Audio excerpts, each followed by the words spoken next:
Hi everyone. In this video, we will talk about auto-wiring dependencies. Spring resolves dependencies and dependencies are called collaborators as well automatically with the help of application context.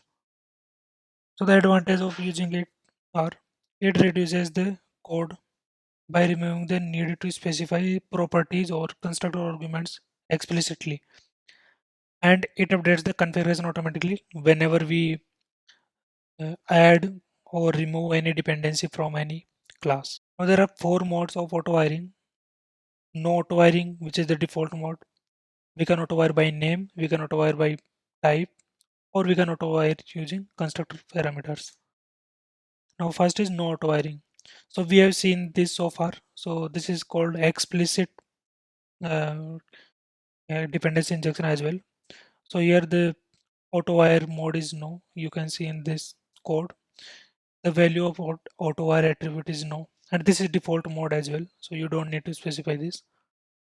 And in that case, in order to inject the dependencies, we need to explicitly use ref attribute or ref element. And by using no auto wiring, we have greater control and clarity of the code.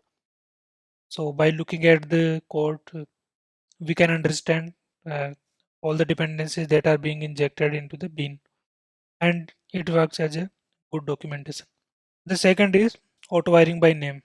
Here we just need to specify the uh, auto wire attribute value as by name.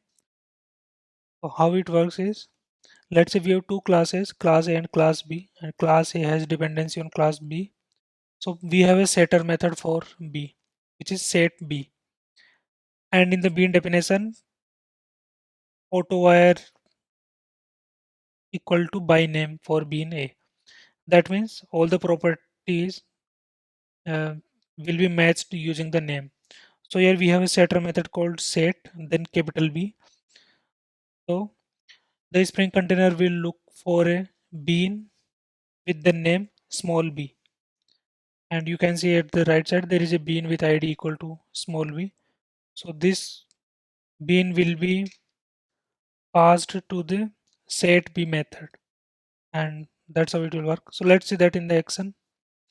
So I already created a project, and I in the pom.xml file I have specified Java version 17 and Spring version 6.0.11. I have added a dependency for Spring context with this version 6.0.11. So I'm using a property here spring.version. So that's all we need to do in pom.xml file. Then I have a main class inside main package, and here I am reading application context from beans.xml file, and I'm getting bean of type service, author service and author repository, and I'm printing those. In the author service class, we have a dependency for author repository, and in the toString method, we are just printing the repository. And author repository doesn't have any dependencies or anything. This is the bean.xml file. We have created two beans, but we have not injected anything. If I run it, then you can see for author service, the repository is null, but there is already a repository uh, in the Spring IOC container. So we want to inject that automatically. So what we need to do is we need to create a setter method, set repository. We have a method called set repository, and this is the method name set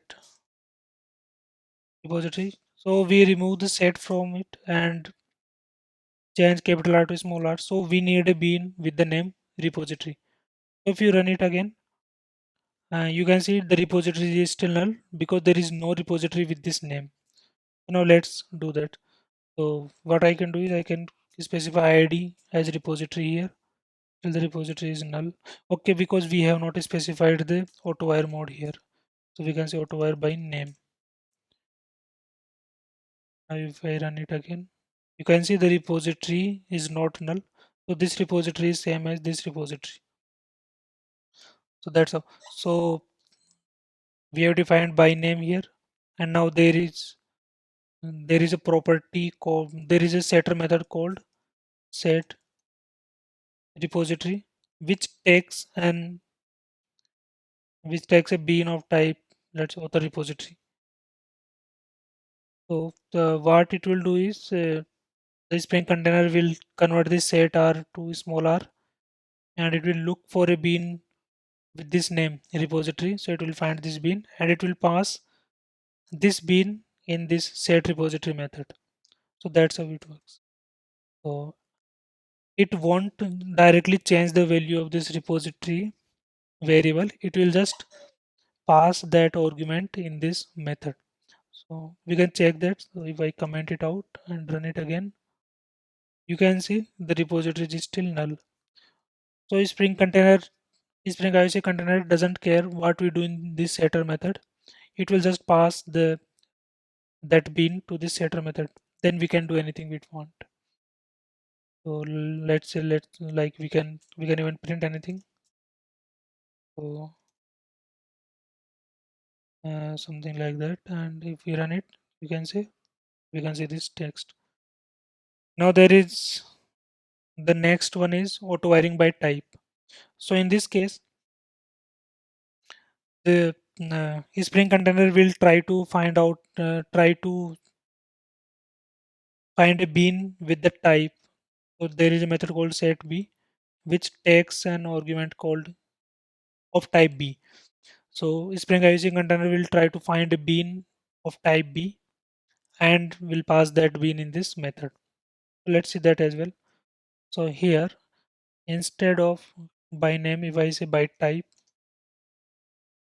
and if I run it again, you guys it works fine, because again this method takes a parameter of type author repository and there is a bean of type author repository, so it will pass that bean in this method parameter. So now let's say instead of set repository, let's do something else called set x, and if I run it again, in this case also it's working, because in this case it's not looking for a bean with the name, it is looking for a bean with a type.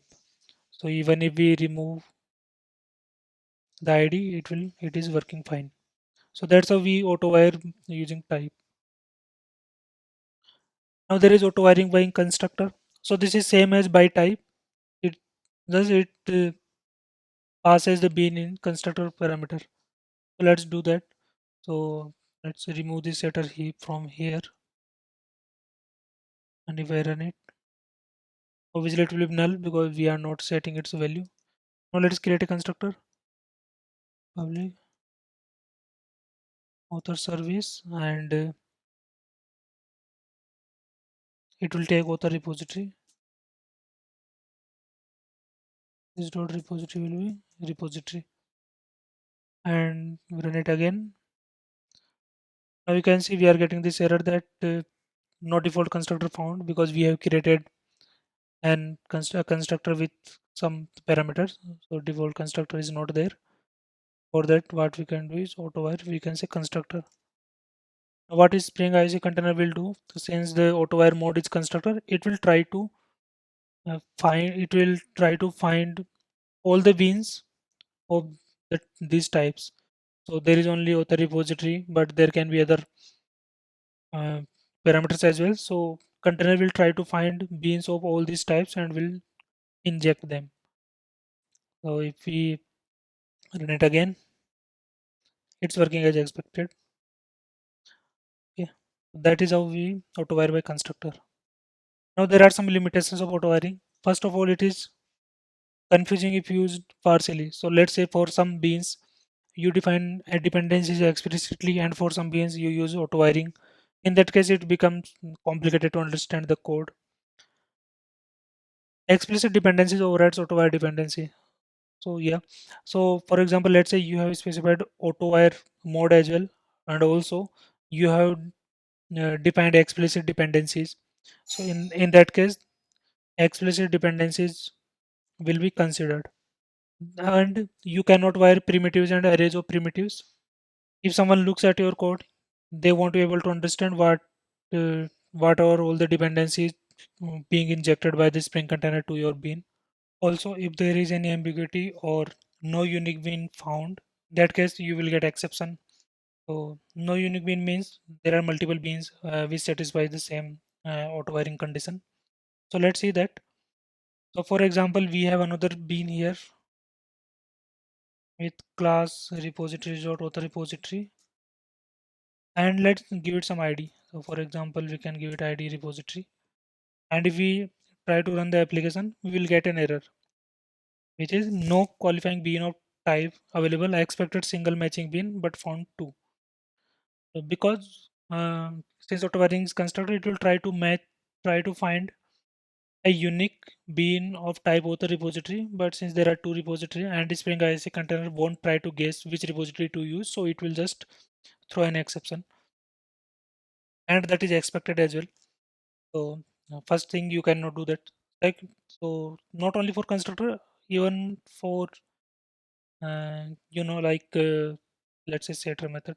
So if I remove it and there is set repository which takes another repository and tries to set the repository with that value, and let's say autowire, we can say by type. Now also it will fail, since now also it is trying to find a bean of type author repository, but there are two beans of type author repository and it is unable, it Spring is unable to decide which bean to use, so you will get an exception. Now how to fix no unique bean exception? First, don't use auto wiring, always use explicit wiring. That way there will be documentation of your code as well, your code will be cleaner as well, and whenever someone looks at your code, they will be able to understand uh, what are all the dependencies being injected by the Spring container. So that is one solution. But if you want to use auto wiring only, then you can use auto wire candidate false or primary true. Let's say primary true first. So for example, there are two beans of type author repository, but we want to make one primary. Let's do that. So I can say primary as true. Now this bean, now if there are multiple beans which satisfy the same condition and this bean is also one of them, then this will be considered for auto wiring. If we run it, you can see we are able to get the bean. Now not only here as well in the main class, when we are accessing the bean of type author repository, this was also giving that exception because there are two author repository beans, but we need only unique bean here. But now there are two beans of type author repository, but one bean is marked as primary. Only that will be considered for auto wiring. The third is you can use auto wire candidate false, and in that case that bean won't be considered for auto wiring.